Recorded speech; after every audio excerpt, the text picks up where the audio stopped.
करने दीजिए ना भाई। सीबीआई, ईडी, इनकम टैक्स, आओ भैया, मोस्ट वेलकम। हम तो न्योता देते हैं सीबीआई, इनकम टैक्स के लोगों को।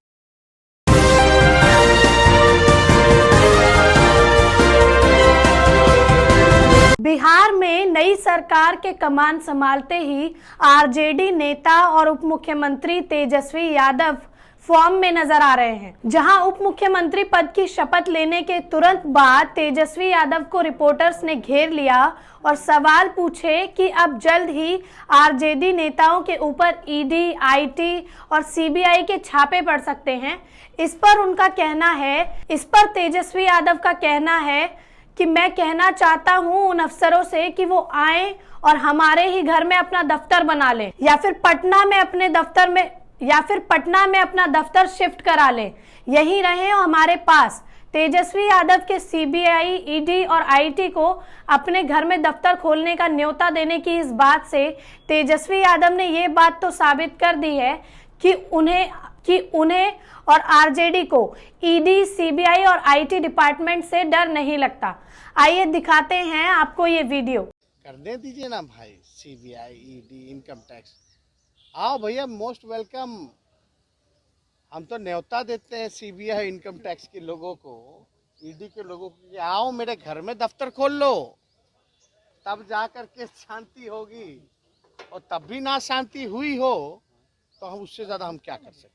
तो आपने सुना कि तेजस्वी यादव ने कहा कि आओ भैया, मोस्ट वेलकम। हम तो न्योता देते हैं कि सीबीआई, ईडी और आईटी कि आए और हमारे घर में ही अपना दफ्तर खोल लें, तब जाकर शांति होगी। तब भी शांति ना मिले तो हम क्या कर सकते हैं, आपको बताते हैं क्या है ये पूरा मामला। दरअसल बिहार के उप मुख्यमंत्री तेजस्वी यादव ने सीबीआई, इनकम टैक्स और प्रवर्तन निदेशालय को अजीब सा न्योता दे दिया है। तेजस्वी यादव ने एक प्रेस कॉन्फ्रेंस के दौरान केंद्रीय जांच एजेंसियों को अपने घर में दफ्तर खोलने का न्योता दे दिया। दरअसल प्रेस कॉन्फ्रेंस के दौरान केंद्रीय जांच एजेंसियों की कार्रवाई को लेकर उनसे सवाल पूछा गया था। इसके बाद उन्होंने ये बात कही। तेजस्वी यादव ने कहा कि आओ भैया, आपका वेलकम है। हम तो न्योता भी देते हैं कि सीबीआई, ईडी और आईटी आए और हमारे घर में ही अपना दफ्तर खोल लें, तब जाकर इन्हें शांति होगी।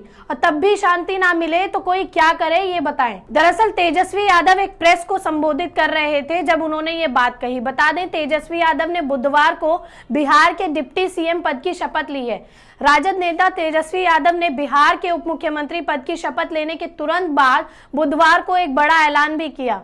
उन्होंने कहा था कि हम गरीबों और युवाओं को 1 महीने के भीतर बम्पर नौकरियां देंगे। उन्होंने कहा कि ये नौकरियां इतने बड़े पैमाने पर दी जाएंगी जितना पहले कभी नहीं दी गई। नीतीश कुमार के एनडीए फोल्डर से बाहर आने के बाद राजद के साथ सरकार बनाने को लेकर उन्होंने कहा कि बिहार ने वही किया जो देश को करने की जरूरत थी। हमने देश को एक रास्ता दिखाया है। आगे तेजस्वी यादव ने कहा कि उनकी लड़ाई बेरोजगारी के खिलाफ है। उन्होंने आगे कहा कि हमारे सीएम ने गरीब और युवाओं का दर्द महसूस किया है। उन्होंने ये भी कहा कि महागठबंधन इतना मजबूत है कि विधानसभा में विपक्ष के लिए बीजेपी अकेली पड़ गई है, एक ही पार्टी अकेली बची है। तेजस्वी ने कहा कि भाजपा की ओर से सांप्रदायिक तनाव फैलाया जाता है, क्षेत्रीय दलों को कम करने की कोशिश की जाती है, क्षेत्रीय दलों को पूरी तरह नष्ट करने की कोशिश की जाती है। उप मुख्यमंत्री तेजस्वी यादव ने घोषणा भी की और ये भी कहा कि अगले महीने राज्य के गरीबों और युवाओं को बम्पर रोजगार दिया जाएगा। उन्होंने कहा कि ये इतना भव्य होगा जैसा बिहार में अब तक कभी नहीं हुआ होगा। तेजस्वी यादव ने आगे कहा कि मुख्यमंत्री नीतीश कुमार गरीबों और युवाओं का दर्द खुद महसूस करते हैं। तेजस्वी यादव ने यह भी कहा कि आज बिहार ने वो कर दिखाया है जो देश को करना चाहिए था। हम लोगों ने सदन से लेकर सड़क तक बेरोजगारी की लड़ाई लड़ी है। मुख्यमंत्री जी के निर्णय से हम लोगों को एक मौका मिला है कि जनता और नौजवानों के दुख दर्द को हम दूर कर सकें। आरजेडी और जेडीयू ने नई सरकार की कमान संभालते ही राजभवन में आयोजित एक सादे समारोह में राज्यपाल फागू चौहान ने नीतीश कुमार को मुख्यमंत्री की और तेजस्वी यादव को उप मुख्यमंत्री पद की शपथ दिलाई थी। बिहार में आरजेडी, जेडीयू, कांग्रेस और वाम दलों की महागठबंधन की सरकार बनने के बाद अब इस बात पर चर्चा तेज हो गई है कि सरकार का एजेंडा क्या होगा। बिहार में 2020 में हुए चुनाव में तेजस्वी यादव की पार्टी आरजेडी ने बिहार में 2020 में हुए चुनाव में तेजस्वी यादव की पार्टी आरजेडी ने 10 लाख नौकरियां देने का वादा किया था। वहीं नीतीश कुमार की पार्टी जेडीयू ने 7 निश्चय 2 के वादों के साथ सत्ता में लौटी थी। तेजस्वी के सरकार में शामिल होने के बाद बिहार के युवाओं में एक बार फिर नौकरियों को लेकर आशा जग गई है, क्योंकि आरजेडी के चुनाव के घोषणा पत्र में ही 10 लाख नौकरियां पहली ही बैठक में देने की बात कही गई थी। अपनी पार्टी के इसी वादे और राज्य के लोगों की आकांक्षाओं को ध्यान में रखते हुए तेजस्वी ने बम्पर नौकरियों देने की बात को दोबारा दोहराया है।